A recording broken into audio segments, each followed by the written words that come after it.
What's up, everybody? Welcome back to the Blue River Bow Hunting Podcast, episode 72.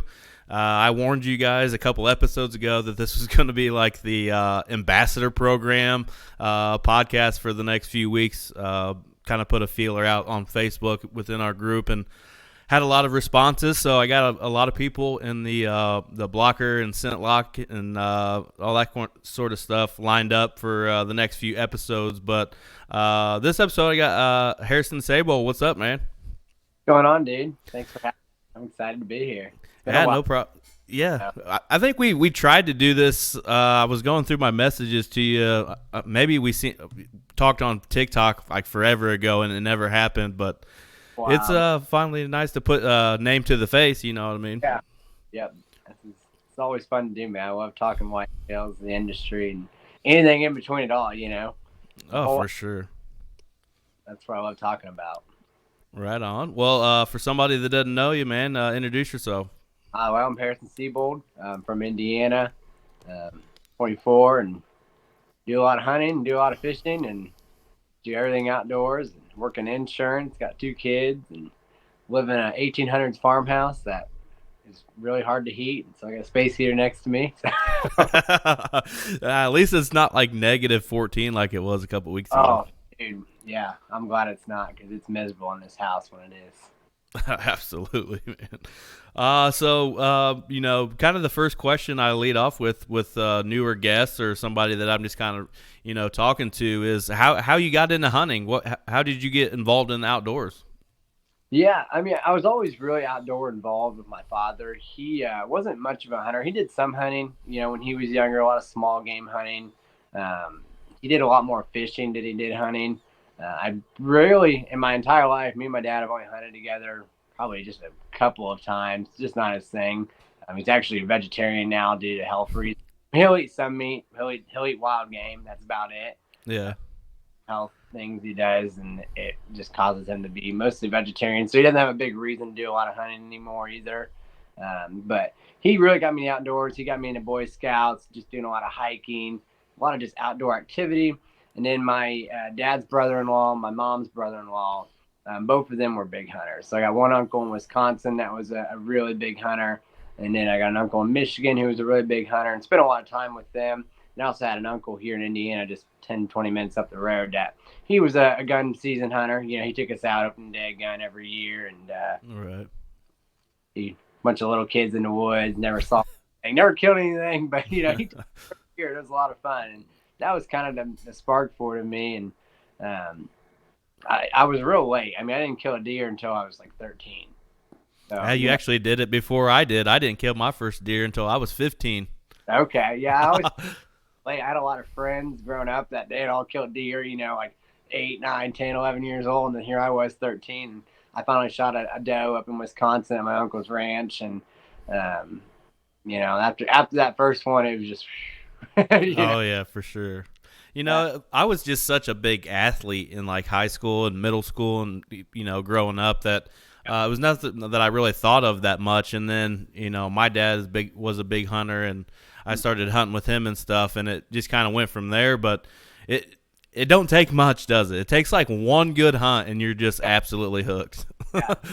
I was really big into wrestling, and my senior year, from like November 2nd to like November 18th, I quit the team, told the coach I was done, and hunt the rut. And then after the rut was over, gun season came, and I was like, all right, coach, you think I could hop back on the team? I probably needed to get out there. But I was kind of the same way, focused on sports a lot. But as I got older, I was like, man, I like this hunting stuff. I like it. For sure. I wish I would have got into it even at a younger age. But that's the travel that we take on our adventures when it comes to this kind of stuff. And yeah, absolutely. When you got into it, that's when you got into it. A lot of people don't even really get into the outdoor stuff until way later. Late 20s, early 30s type of thing. I would hate to have missed out on all that time. Well, I see guys all the time on like the Facebook pages. 35 years old, I've never hunted before, looking to start. Where do I start? And yeah. I try to put my 2 cents on those, just kind of give suggestions on things like that. But, it does seem crazy to me in a little bit of way that you're young, you're 30. I think it's awesome. I think it's great. Yeah. here you are in your 30s, and now you're just getting into it. Okay, that's different. That's a whole, you know, you're just smarter at that age as well. Well, for the most part, most people are. Yeah. From going from like an 8, 9-year-old going and sit with my uncle, and then there's guys who are in their 30s with kids and wife and 2 cars, white picket fence, and here they are Yeah. hunting.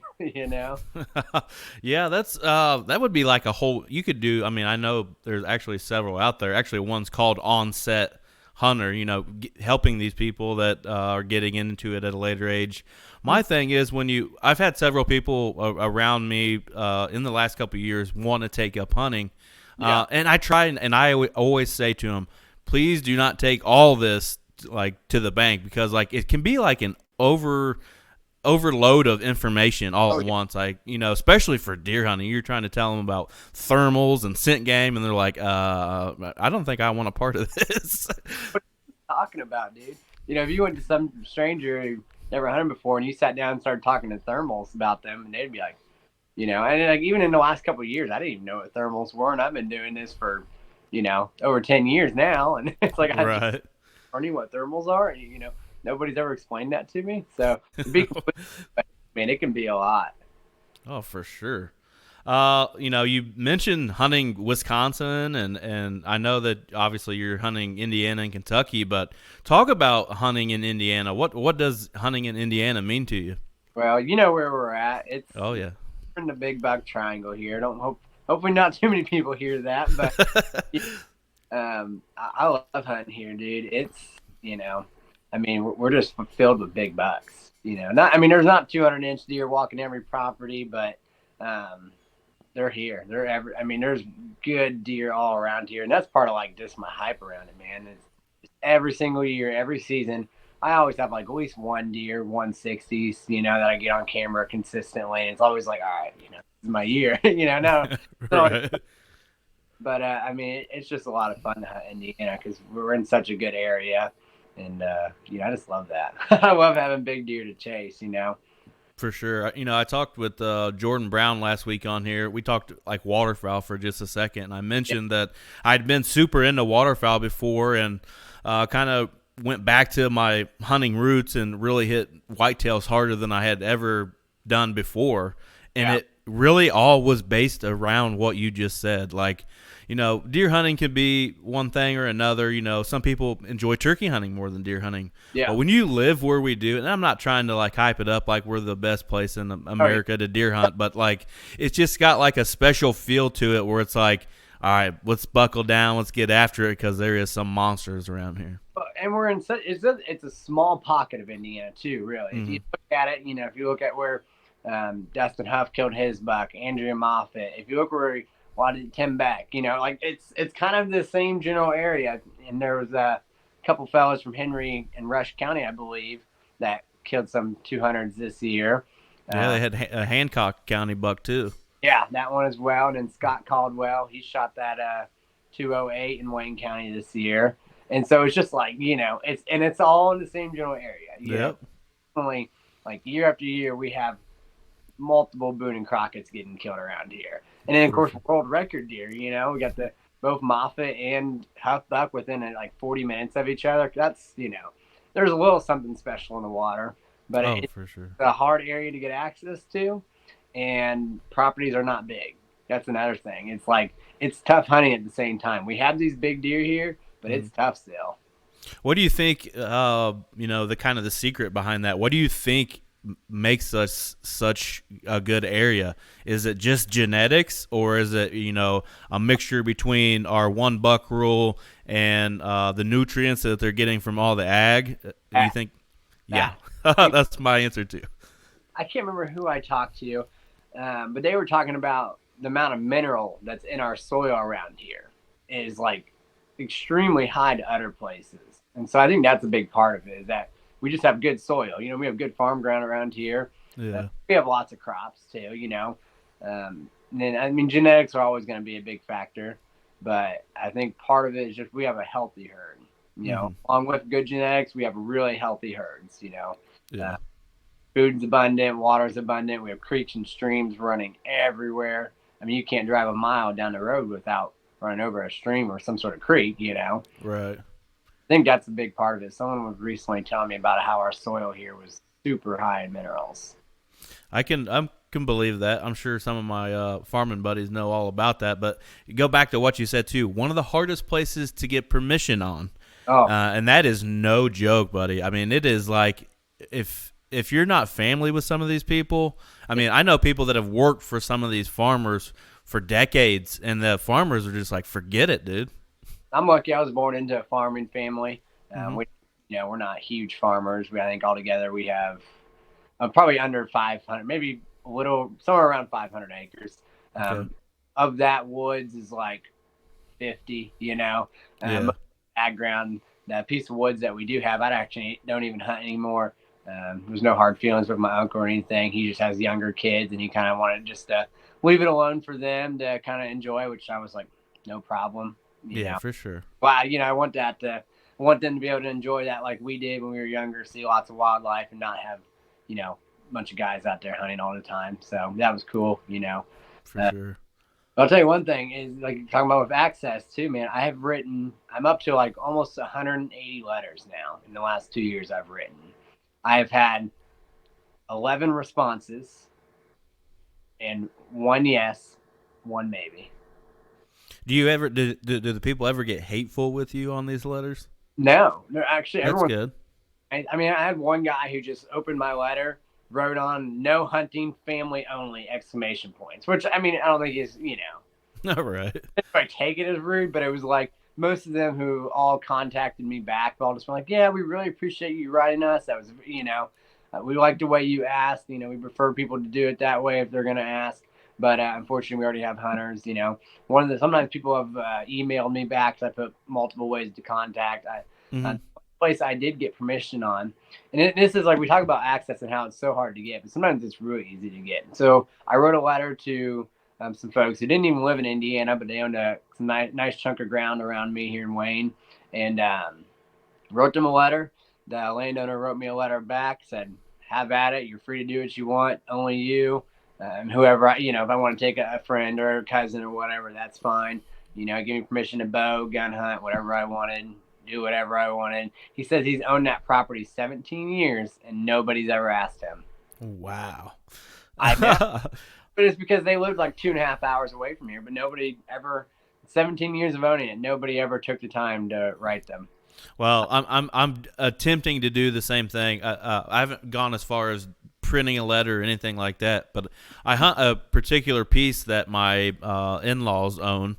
Okay. And it's along the Blue River, and the property right next to it is landlocked, and the people that own the landlocked property live an hour plus from here. So I'm going to try to figure out.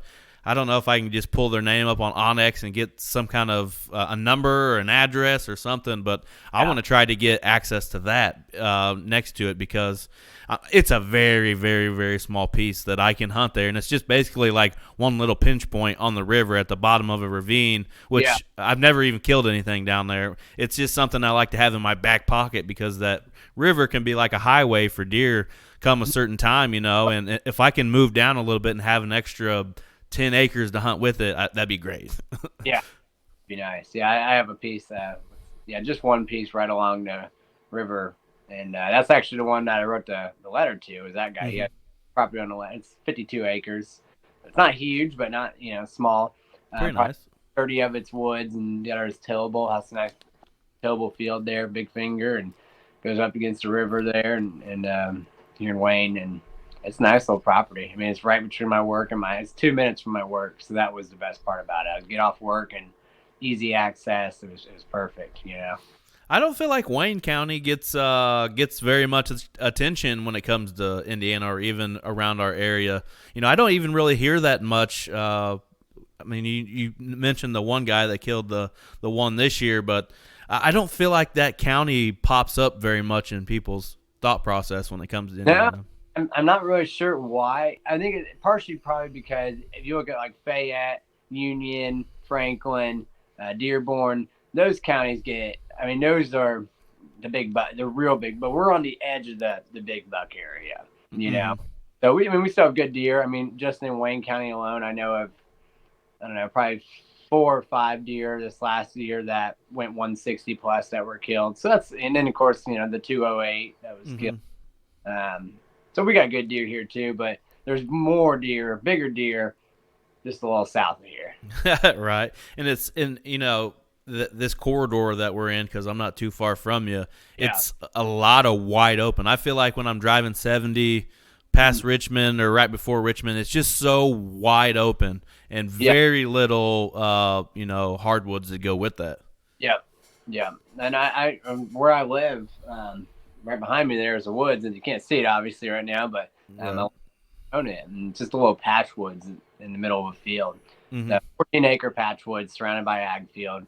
And dude, the amount of deer that is in that patch woods. Don't be giving all of our secrets away now. Yeah, I do. There's some guys who really think you got to have 150 acres. That's 100 of it's going to be a timber, and you got to have all this ag. You got to have like a perfect scenario. I'm like, I got 14-acre woods in the middle of a field across the road here, and I saw more deer out of it than I did on any of my other properties this year. That's awesome.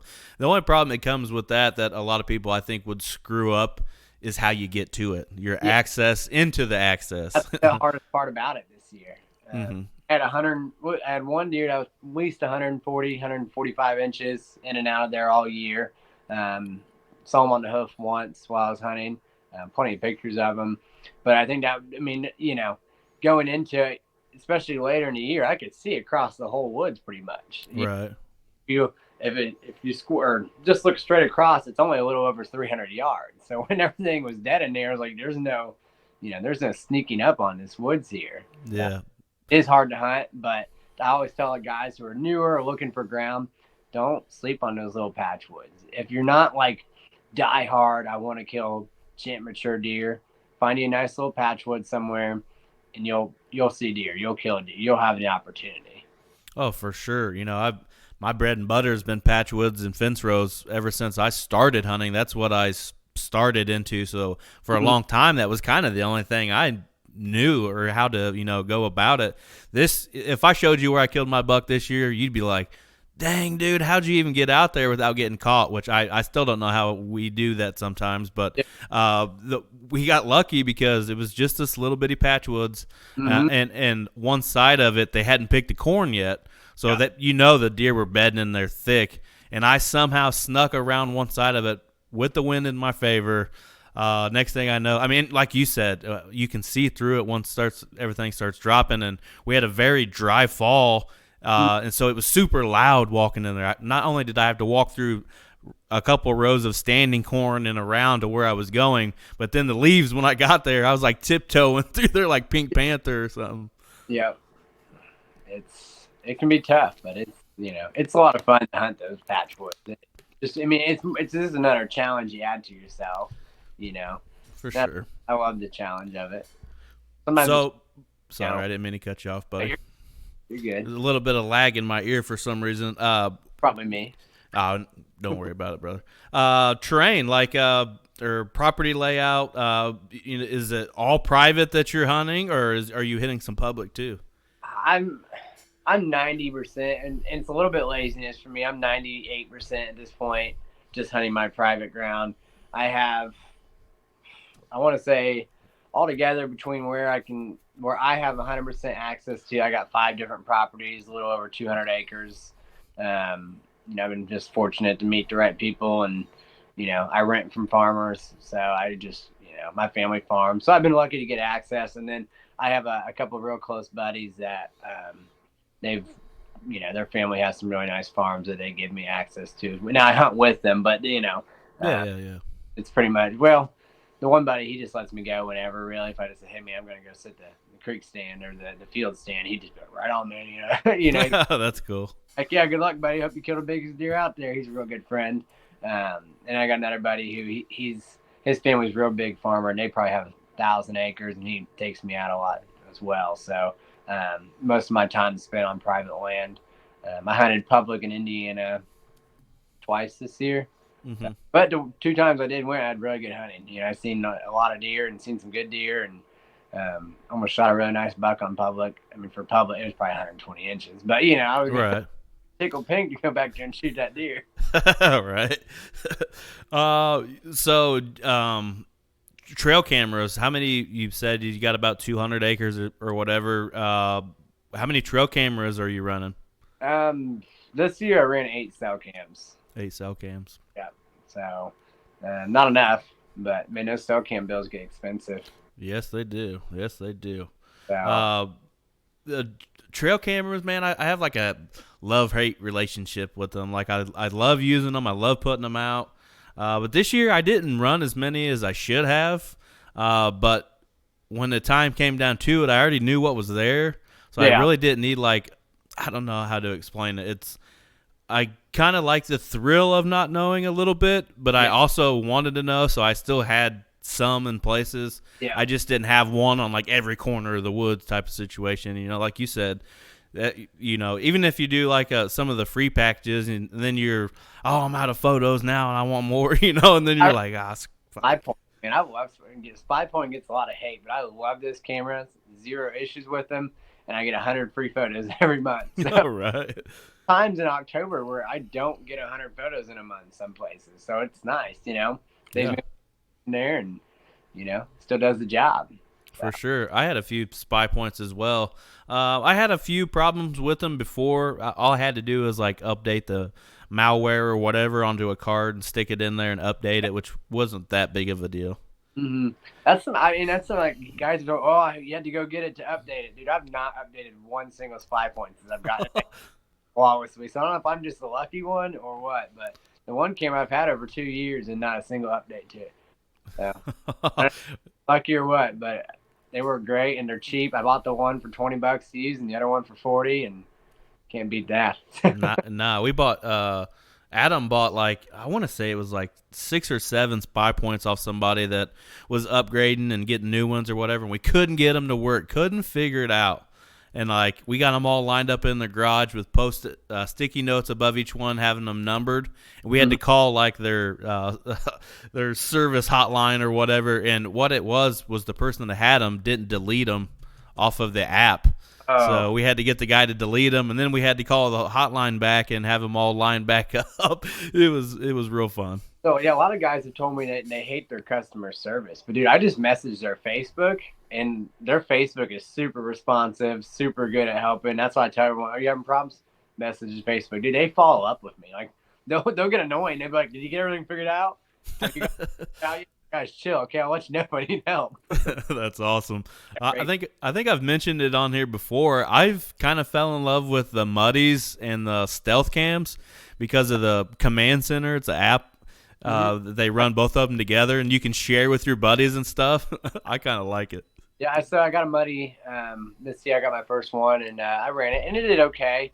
I don't know if I need to try a different set of batteries in mine. That was my biggest thing. The batteries only gave me about a month and a half, which I don't know if that's standard for them. But I felt like I was a little short-staffed on the batteries there. I felt like I could get a little more time out of them. Yeah, I got one that's still out, and I don't think I've put batteries in that thing since October. Yeah. And it's still going. I think normally, most of my other cams, I'm able to get at least 3 or 4 months out of a set of batteries. And so when it went down 45, 50 days, I was like, oof, I don't want batteries like that, Yeah. Try something different. I think I used, I didn't use, so I normally use Energizer lithium, but I went somewhere and they had Duracells on sale for super good price. And so I went to Duracells. But no, Duracell's a decent brand of battery. But I normally run the Energizer, so I'll probably throw them in next time and see if that does it in better. Yeah, I try to use a better battery when it comes to the cell cams. Yeah. But with just the regular SD card cameras, I'll just buy the really big pack of. My mom's got a Costco membership, so I just Venmo her some money, and she gets me a 200 package of batteries or whatever it is. Yeah. What were some goals that you had coming into this 2023 season? Well, the biggest one was to kill in Kentucky. Now, I didn't kill exactly when I wanted to. I really wanted that velvet buck, and I got absolutely whooped early season.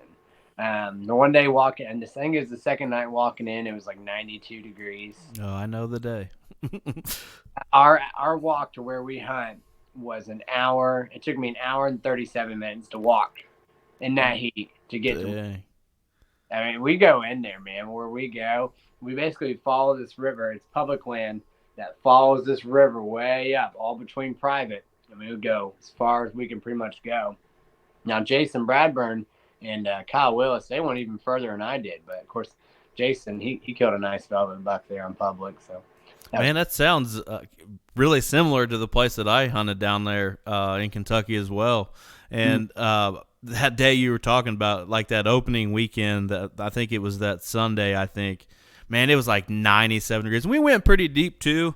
I tried to get Adam to stop a few times because I was just filming him. I didn't have a tag, so I was just tagging along to film him. And, man, talk about – I mean, you almost have to have like 3 T-shirts to go in on a hunt like that. Change of clothes. I made an episode and for my Kentucky hunt, and I got to my stand. I changed my clothes completely in the woods. Took my sweat because I'm drenched in sweat by the time I get there. I'm like, For sure. I mean, I believe in my scent control. I've watched it work. I'm not so anyone listen. I'm not saying I'm 100% scent free, but I've watched it. Help. And so, but I'm like, there's no way I'm gonna have any sort of scent control unless I get these clothes off and get changed. Right. Clothes out there. I brought they're not dude wipes, but like dude wipes. Yeah, I know what you mean. Sit there and wipe my whole body down, which was nice too because they were cold and I was, sitting there burning up. Yeah. But Kentucky was it was a rough velvet season. Like I said, Jason killed, which was cool. And Cobb killed. They both did. They stayed a lot longer than I did. The 2 little ones, it's hard for me to leave for, I think they were down there like 8 or 9 days. And so grinding it out in the heat. And I only went down for 4 and I just got whooped. I found this, of course I do all my e-scouting before I go. Mm-hmm. Beautiful spot on the map. It just, funneled into the corner of this bean field perfectly and terrible spot. Didn't have been confident. And I kept going back to it every night. I'm like, I think this is going to be it. I know they're going to come through here at some point. They never came through there for at least the 4 nights I was there. Yeah, I got whooped in Kentucky too, man. Kentucky has not been kind to me. I think this was my 2nd or 3rd year doing the velvet hunt that opening weekend. Yeah, it's fun. I have a lot of fun going, but man, it will just you almost need, and some people may laugh at me. You almost need a little bit of conditioning going into that. Yeah, I mean, first of all, you get into those Kentucky hills and the heat. I mean, you're just not if you go from just hunting, October. If you've never hunted early season September in Kentucky and you don't know about it, I mean, it's tough. It really is. I mean, you're getting it out down there. And especially, we could have made it easy. We could have walked 100 yards in, set up in a tree, maybe seen some deer, but that's not who we are. We're grinding there for a nice buck. And, like I said, it worked for one of us. And, just me and Kyle weren't in the right. Kyle killed a buck, but it was just, little guy. So, we just weren't in the right spot. At least I wasn't in the right spot. And it's a grind, though. You can't, I went back in gun season, went to my private land and cheat because I have private land too. I can hunt, but I choose to do this public. And went back to my private land, drove 3.5 hours, and sat for like 20 minutes opening day again. Had a nice buck come in 15 yards and smoked him. That's awesome. Thank you, Lord. So talk about that hunt. I mean, what their gun season is it like the same time as Indiana gun season? It's 2 weeks. It's either a week or 2 before ours, so it plays out perfectly because I have some family that comes in for Indiana gun season. Mm-hmm. So it worked out perfectly that it was before. I left my house, I want to say around 11, 12, drove to 3.5 hours, got to my buddy's place, cashed out on the crashed on the couch for 2 hours, woke up. Man, it's a weird, we're in Boyd County, so we're in the Appalachians at that point. I mean, I could have thrown a rock to West Virginia. That's how far over we are. So it's just all big mountains over there, Mm-hmm. And so the way this road worked, this road wrapped around the mountain, and the way the property worked, it sat between the 2 roads. And so I mean, it was really easy. I had a 50-yard walk from my car. He had a climber ready for me. It's his woods, but he's one of my best friends. He lived with me for a little while, and we've known each other for years. And it's his property, but he's free to take me whenever. And but just the way the property lays, it sits between these two roads. So I park, walk 50 yards in, get up in this climber. I got a nice big fat pile of corn right here. I'm like, this is new, because of course in public you can't bait. Right. So I'd never hunted over bait. No, it wasn't the bait that did it. I was sitting there, it's like first 15, 20 minutes of light. Hadn't heard any shots, and just kind of sitting there like, all right, pull out the old trusty grunt call. And man, I'll tell you what, there's one thing I can do. It's call a deer in. There you go. So many deer in, it's ridiculous. Mm-hmm. And I hit just a good sequence of grunts. And I looked down at the bottom of the mountain where the road is, because I can see the road below me all the way down there. And out from across the road, this buck just comes running up the hill, almost gets hit by a car. Oh, crap. Honks at it, slams on its brakes.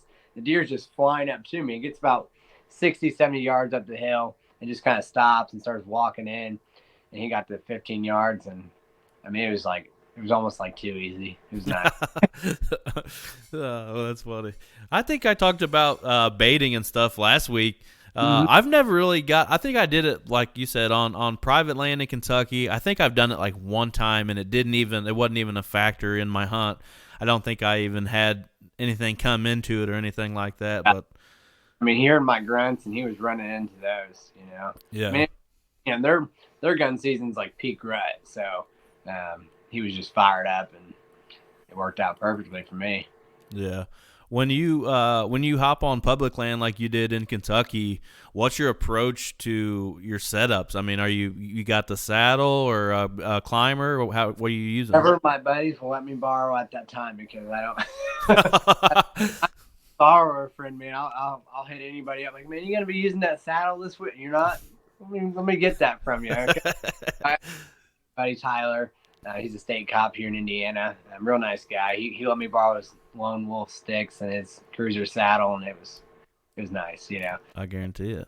I've owned 2 different saddles now, and so in high school, quick backstory: I was in a little accident. I got a bad back, brain injury, nerve damage. Some little fun stuff there from a sports accident. And so when I sit in a saddle, dude, if I'm in it for more than at least all the ones I've tried, and I've been in 5 different ones and owned 2, they just make my back go numb and hurt so bad. So I can't bring myself to keep buying saddles now. Mm-hmm. Like when I need one, I'll toughen up and use one, but I'm not going to hunt one long enough to own one. Been trying to save up and buy a .5 from Lone Wolf, because I can sit in a hang on all day. I borrowed a .5 earlier in the year from somebody, and that thing was nice. I see why Lone Wolf charges what they do, because, dude, their equipment is just nice. Yeah, it's pretty nice. Actually, Adam, I don't know how we found it, but I know a guy from Indy that's selling. I don't know exactly the model. It's the sit and climb Lone Wolf climb or whatever. I don't know if that's the .5 or what, but the ones that are like $1,000. Yeah. And trying to find them used even is around the $500, $600 mark. And I found a guy selling one for $250. Woo! Got 3 on it. Yep, I already got it. I'm not going to be using it, but Adam bought it. I don't mind the saddle. It's funny that you mentioned that. I'm actually having back problems here recently. I've been to the chiropractor like 50 times here recently. Got a pinch nerve in my hip that's affecting a lot of things, and I don't think it's from the saddle. I work in construction, so I do a lot with my body anyways. But it was already kind of hurting me, and I did a late season bow hunt in Indiana, in southern Indiana, filming for somebody after New Year's even, I think it was, somewhere around that last weekend of deer season, and it killed me. When I got home, I was like, oh, man, I hope I can get better before next deer season or I'm screwed. Yeah. So right now I'm in the same position. I've been having back spasms real bad, to where my legs go numb and I fall. It's bad. So they put me on some muscle relaxers for it, trying to help it, but it ain't doing nothing for me, So I've been kind of trying to figure out what my issue is, and been battling that. And I won't even climb in a tree stand right now, just because I'm worried if I start to. It's like a cramp, It's like all it is, But I'm worried if it happens while I'm in a stand, I'm just gonna, which wear a harness 90% of the time, but it's going to happen. The one time I'm in a stand without a harness or doing something, it's going to be the time it happens. Because, man, when it happens, I just fall every time. It's annoying. Dang. It makes me so mad. I'm like, oh. Mine's either my sciatic nerve or some kind of nerve, and it's pinched in between the bones in my hip and then the muscles in my butt cheek. Yeah. And it causes like the whole left side of my leg and thigh and even my foot to almost go completely numb. I'll even be walking at work when it starts really hurting me, and my ankle will want to roll over because I can't feel my foot. Yeah. It sucks, man. Hunting's brutal on yourself, too. I mean, it's constantly carrying backpacks in, walking rough terrain, up and down stands. Dude, it's hard on yourself, Mm-hmm. It's good for you, too, but at the same time, it's not easy. Your body can tell sometimes when it's tired from all the hunts. I'm like, ugh. Yeah. That's why I'm trying to, do as much as I can at the age that I am, because I don't want to look back on it years from now and be like, man, I wish I would have went to Ohio on a public hunt, or I wish I'd have done this or done this. I'm doing as much as I can. Yeah. Ohio's fun, man. I did Ohio a few years ago and got whooped over there too. Played cat and mouse with just an absolute giant deer. I mean, probably 175-inch plus public land, Ohio gent. I had 30-some trail cam pictures of him over the course of like a month. Just cat and mouse. I'd hunt the morning. He came by in the evening. I hunted that morning. He was there an hour before I got there. I hunted the evening. He came by at 2:30. Oh, yeah. Ohio and Kentucky both have some of the best public land in the states. That it's over the counter. If I was coming from somewhere else, now I know we talked about how Indiana is so great, but we don't have great public. If I was picking any two states to go hunt, Ohio and Kentucky for sure. Yeah, public land, much access. It's just Kentucky used to manage their public ground really deep. They used to have the minimum of like 4 points aside or 16-inch spread. And they did away with that in the last like 5 years, which not gonna tell anyone that it's I don't want to go there. I agreed with it, I guess. I like that idea. I enjoy eating deer, but I always tell people I'm a trophy meat hunter. Okay, I'm hunting for a trophy, but I'm also going to eat it and enjoy all the food. I always tell people that, but I really like that. You couldn't just go onto the public land and shoot whatever buck you saw. So. Yeah, that's how it is in Missouri where we go. There's a 4 points on one side type of thing. I did Ohio in 21, I believe. First ever public land deer I've ever killed. Yeah. And the first deer I've ever killed and only deer I've ever killed from the ground. I killed it from the ground with a bow. Had a little story with my climber. My climber broke, and I said, screw it. I'm going to go sit on the ground, and got my little I can't remember what those are called. They clamp your limbs on your bow to make a little kind of tripod for your bow, basically. But I just sat in some thick stuff on a transition area and ended up shooting a 6-pointer over there, and it was a lot of fun. It was hard to get it out, I can tell you that much. Did you hunt some of the public land that's close to the state line? No, I went northeast Ohio, Woodbury, I believe it was the name of the place that we hunted. Yeah. So I just stayed right on the other side of the state line the whole time, dude. There's like 5 or 6 different pieces. Of course, I'm not going to name the exact piece because everyone and their brother will be. Well, I think I know which one you're talking about anyway. Yeah. So it's not too far from where we're both at here, and dude, that place is just loaded with giants. I had like 5 or 6 different deer in daylight on the public land over 130, and of course that just absolute monster deer I was chasing. When we're done, I'll send you a picture of it when we're done. That's cool. I'm kind of interested. I'd like to check it out. Maybe we can hook up next year and go hop on some Ohio public land.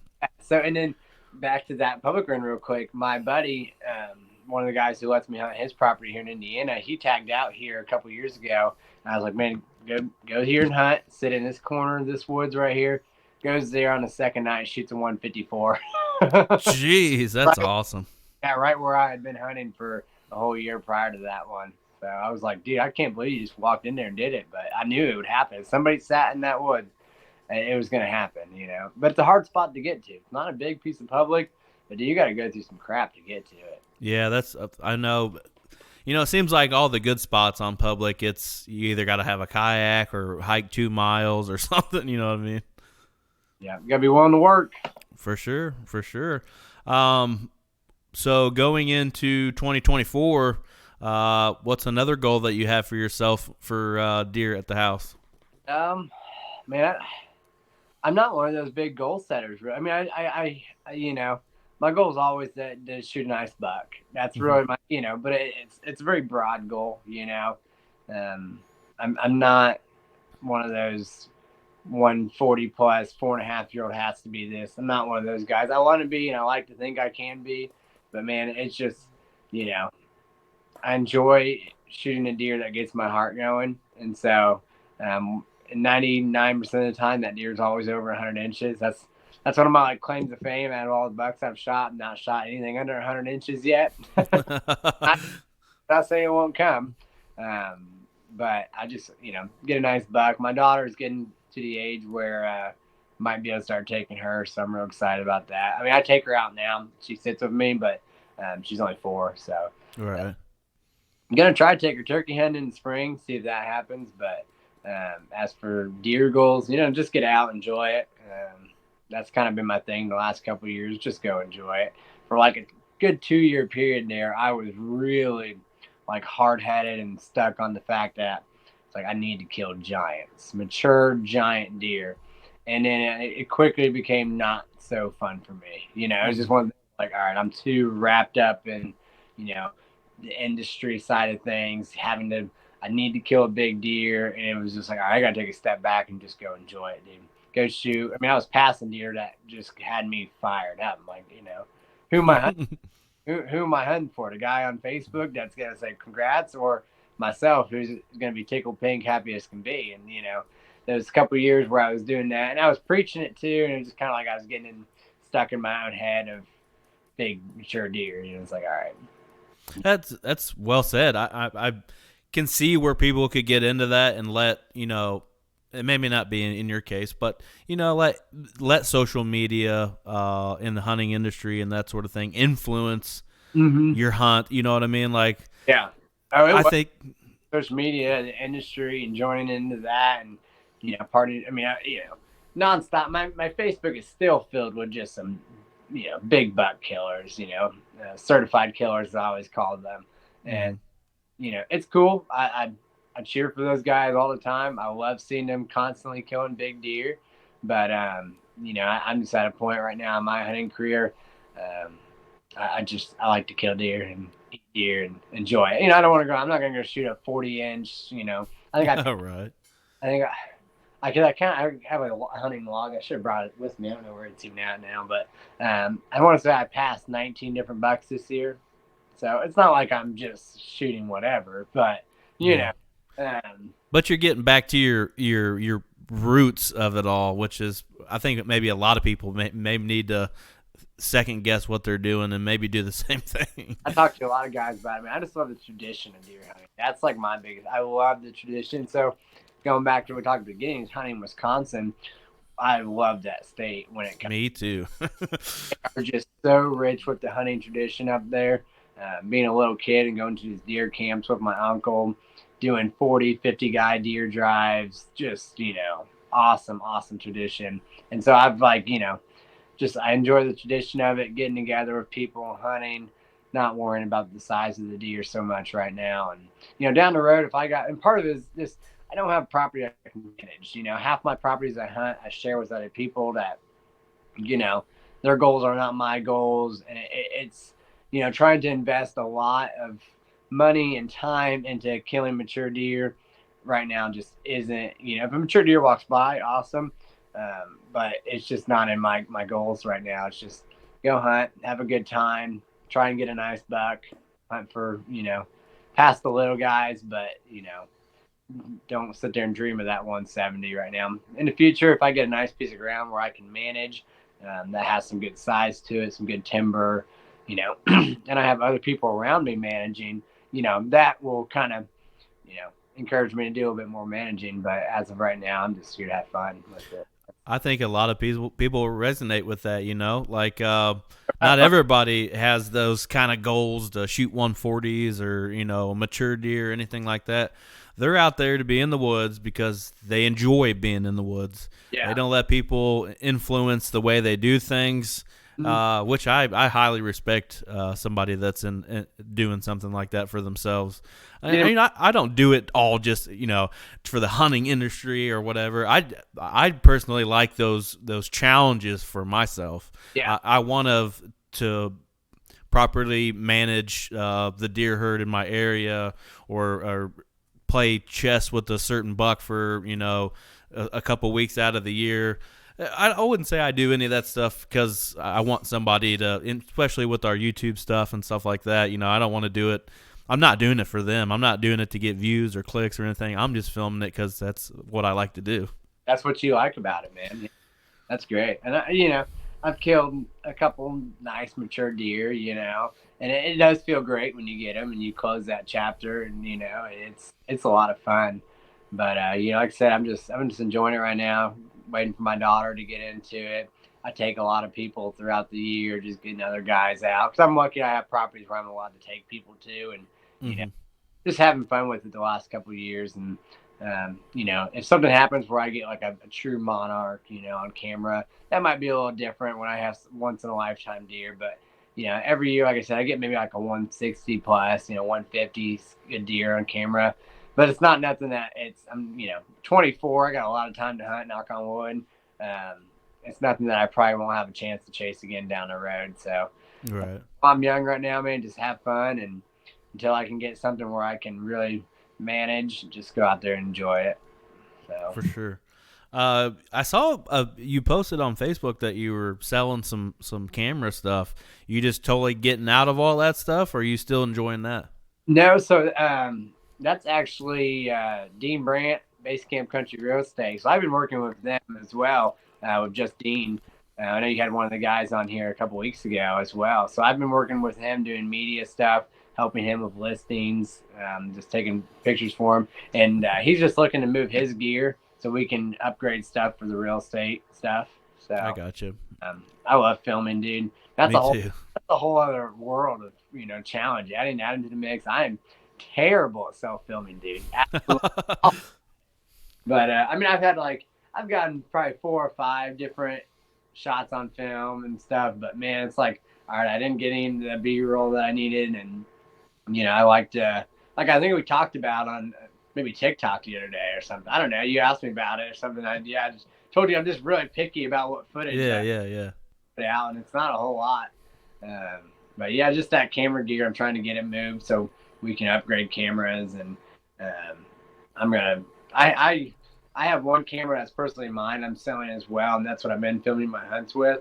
Hmm. I end up keeping it, um, but I'd like to get moved probably to a different camera. I mean, I've jumped around. I think I get a new camera every season. So I think I've had the same one since like 2020, 2021, somewhere in there. I got the Canon XA11, and I really like that camera. okay, yeah. So I had the XA10. Then I went. First, I had a T3i. Then I went to the XA10, and then I went to the Sony A6400, and then I went to what I have in the Sony. It's like the Sony version of a G50, whatever that is. Oh yeah, yeah. Some sort of camcorder style Sony that was 4K, and then I Hmm. went from that to my Panasonic, which I love this Panasonic, dude. It's a really nice camera for the money. If Yeah. anyone into self filming, Panasonic FZ300 Lumix, yeah, that's the one for you. That's the one for the new guy who just wants something fun to play with. Yeah, and I enjoy that. And like you said, talking about the B roll, it seems like when something does go right for me and I get the film that I want, I always screwed the pooch somewhere on the B roll. Like, man, I didn't have shit on this, man. You know what I mean? I'm missing everything. I got the shot. Now I got nothing else to go with. Right. Or it's the complete opposite. I have a ton of B roll, but just no action to go with it. Literally, dude, that's the story of my life with filming. Like I said, I had that one hunt that Victor put out of Crimson Trail that I had enough to do a short episode with them on, but that was about it. I got lucky that I mean, that was October 2nd, and we were just kind of farting around. So let's go hunt this property. You know, he hadn't even been there all year, no cameras. We thought, let's just go out here. I had the camera rolling most of the time, and worked out good. And then I had enough to put together a little episode. But even then, like, man, I look back on that footage, and I'm like, yeah, I'm not a big fan. I'm really not, you know. I'm more into the style, just that cinematic, more dramatic. I like that stuff, man. The film tours like Badlands and Full Draw, dude, that will put you in a different perspective of filming. I need to go check that out. I saw you guys went last year when it was in Indy or whatever. I should have went and checked that out. Dude, every year they're there, so you better be there this year. Yeah, I'll go for sure. I like to see the way other people do stuff because I think that's one of the most intriguing things about outdoor channels on like YouTube. You get so many different ways that everybody, the way they film, the way they edit, and you just get like that smorgasbord of everybody's stuff. And some people's I enjoy more than others, and some others I can't stand at all. And I try to base it off what I like when I put my stuff together. But I'm sure there's people out there that think mine's absolute garbage. Yeah, that's kind of how I'm with you there too. Just like whatever I like is what I want to try to put out as well. And man, when I watch those cinematic style films, it's just like they more or less tell a story through what you see, and it's just cool. Yeah, for sure. So it's like what Victor does a lot of it with Crimson Trail, the style stuff. Yeah. Yeah, I like the way, he kind of showed me like when you put together an episode, like when you first come into it, there's like a title for the episode. Like when Midstate did my version of Turkey Camp up there, it was the highway bird, because I killed the bird up there, 400 yards from a major highway. But it was the highway bird, and I kind of like that. I want to start doing that, but I don't want to copy anybody's stuff. Yeah. Coming into an episode like that and having a title for the thing that may not even be the title that it says on YouTube or whatever, but it's kind of just got its own little category there. Yeah, absolutely. Ambassador program, I saw you posted, last week or week before or so. You'd been doing it 4 years now? Actually, I was wrong. It was 5. 5, that's what I meant. So I've been in Nexus since, I want to say September of 2019. So September of 2024 will be my 5th year. And, it's a lot of fun, dude. I love the Ambassador program. It's just cool, man. All the people we meet, that's how I know you now. Even though we're not that far apart, I know you through the Ambassador program, and just else, and it's a lot of fun, dude. I like the Ambassador stuff. I'm with Swacker and Fourth Arrow as well. But those down in the past. I think I still am with them. I and not just with Nose Down, but everyone. I've done a pretty rough job this last season. Like I said, I had a lot going on. I got a 1-year-old, a 4-year-old, working 2 jobs. So it was, a rougher season. I didn't focus on filming as hard as I should have, and just being a good ambassador. And like even that post I made, I was just, I was talking to myself too. I know I'm not the only guy who slacks off as an ambassador sometimes, but it was a rough year, and I still made some posts about the companies and talking about the products. But I love that stuff. I love Swacker, and I like Nose Down, Fourth Arrow. I've been using all of them for years now, and Swacker, I go back to Swacker until when I started bow hunting, and I've been on this was my 3rd year to staff with Swacker, and so I liked it. I liked the Ambassador programs, meet a lot of cool people, and just make a lot of friends that way, dude. Yeah, and it's easy to make content for those companies that you're ambassadors for when you love their product, and just kind of goes hand in hand with everything that you got going. It makes it so much easier to post about them too.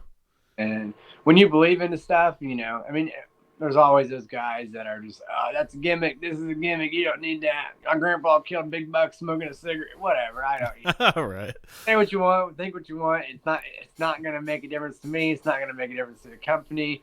But I like the products. I believe in them. It's always been. I grew up with, like I said, hunting Wisconsin, and my uncle, he was always, he had the sit away and the nose down, and not the nose down, dead downwind, and I mean, he had it all up there, and that's kind of where my scent elimination game started. And man, it's cool. Like I know I'll never be 100% scent free, and that's what like these guys who don't believe in it are like, oh, you'll never be 100% scent free. Well, no shit, Sherlock. You know, That's awesome. not gonna be 100% scent free, but I'm gonna be able to have. All I might need is that extra 10 seconds to fool that deer. Mm-hmm. And I've seen it work. You know, dude, I've killed 30, 40 deer now, and I mean, I don't know. I would say probably around 20% of those, 20 to 30% of the deer were straight downwind, and I had just a few extra seconds because my scent control, because my whatever scent control I was doing at the time, gave me that little bit of extra time I needed to get the kill. Now that deer still knew something was up, and knew it could smell me, but it just couldn't figure it all out and put it together. And I mean, it gave me enough time to get what I needed done. So Yeah. that's kind of where like a lot of guys who don't understand scent control, they're like, well, you're not really going to fool a deer's nose. Well, you can fool it for a few extra seconds, long enough to get you a shot, you know? Yeah, for sure. No, I'm not going to, 100% be scent free. Of course, they're going to smell me, but you'll give yourself a little extra time, and that can be the difference between a no deer and a deer. Right. What about turkey trips? You got any turkey trips or any turkey camps planned this year? Man, I'm in the middle. I've been going to Kentucky for turkey season every year as well, and we had a beautiful year this last spring. The same guy I went down. So I hunt deer in Boyd County, Kentucky, with this guy, and then so for full circle here, I got another buddy that his family they live down in Clay County, down really in the hills and hollers, Mm-hmm. and the buddy I go hunt with in Boyd County, his mom is married to my buddy's uncle, so we all there for turkey season, and I think there was 5 or 6 of us down there this last year. His grandpa and grandma, they live on the side of a mountain in a little tiny cabin along the river. It's just, beautiful area, and we all went down there. I think, we killed four nice toms in 2 days. Nice.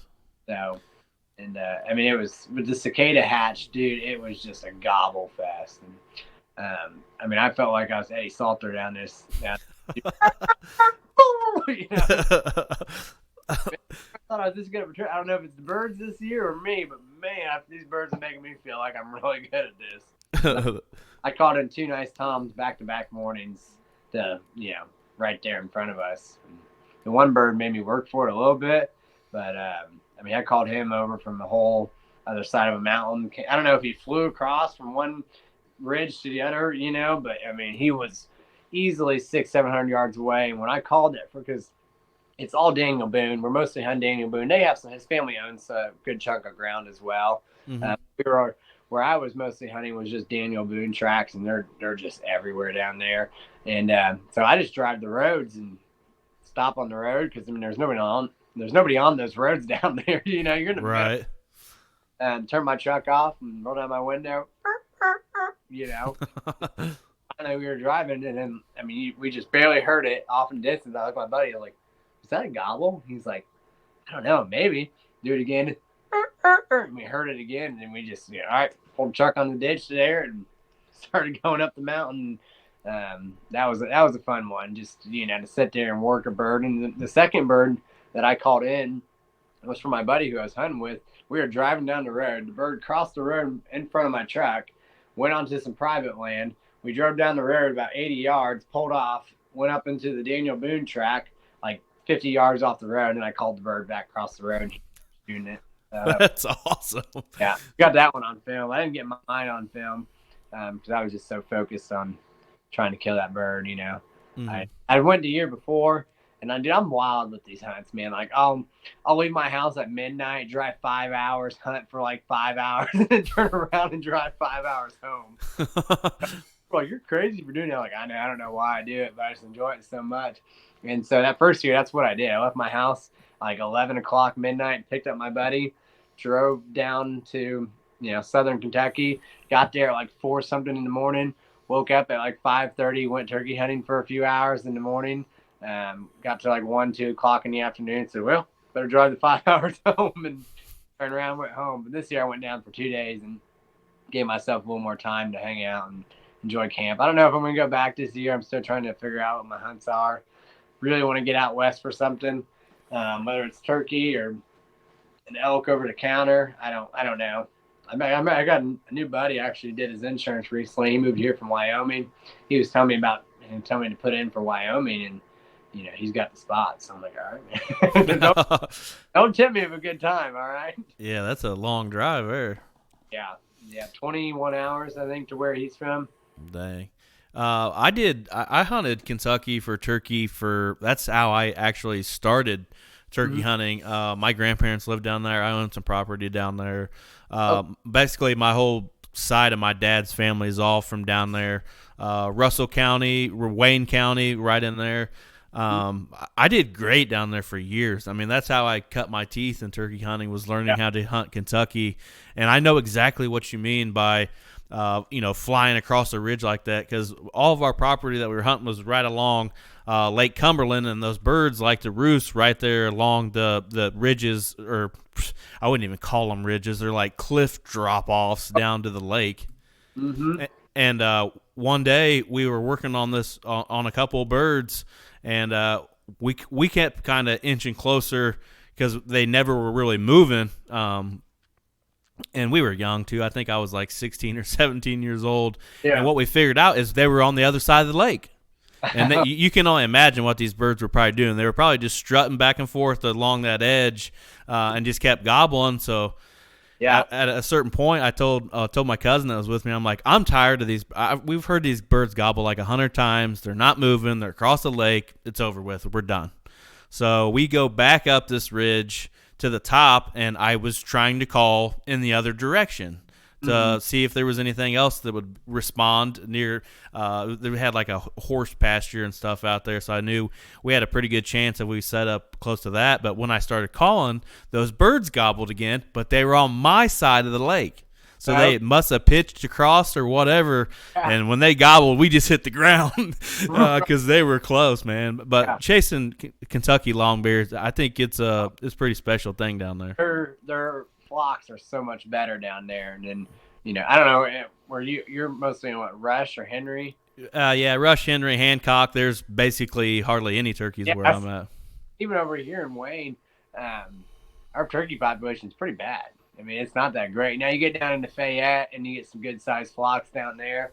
Yeah. But even those Fayette and Franklin County flocks don't compare to the Kentucky flocks at all. I mean, when nowhere around here have I ever heard like 15, 20 birds gobbling at one time, just going, Yeah. In those mountains, there's a bird on every ridge just hammering. Right. Tell how many there are because there's just so many gobbling. Mm-hmm. It's cool. It's a lot of fun down there. I like turkeys. For sure. I'm a turkey hunting fanatic. Yeah. I was late on that too, dude. Yeah, I mean, I didn't kill my first turkey till either 2017 or 2018. I mean, it was just and I turkey hunted for years, mostly solo, just and hunting subpar land for them. It was tough. And, I finally, my good buddy, she recently passed away from a heart attack, but he was, just an champion caller. That's actually one of his geese back there. I got some of his mounts after he passed, and the dude could just call anything in. And I picked up this field to hunt for turkeys, and I told him I'd seen some birds out there. And he said, "Well, let's go hunt it opening day. If there's birds there, I'll call them in." Well, sure enough, like 20 minutes in opening day, we doubled up and finally killed my first turkey, and it was awesome. So I shot a hen, bearded hen. She had a 6-inch beard on her, which is cool. Nice. So he shot a big tom. Big Tom followed her out. So it was cool. And then I've been on a streak. I want to say I've killed a bird every year since that year. So knock on wood, I've been doing pretty good. And last year, of course, I killed 2 birds. So plenty of turkey meat in the freezer down there still. Yeah, I killed 2 birds last year as well. And actually this past Sunday, I put my turkey breast from my Michigan bird on the West Virginia bird. West Virginia bird. Put them on the smoker, cooked them up. Man, they were delicious. Yeah, I do a lot of turkey nuggets.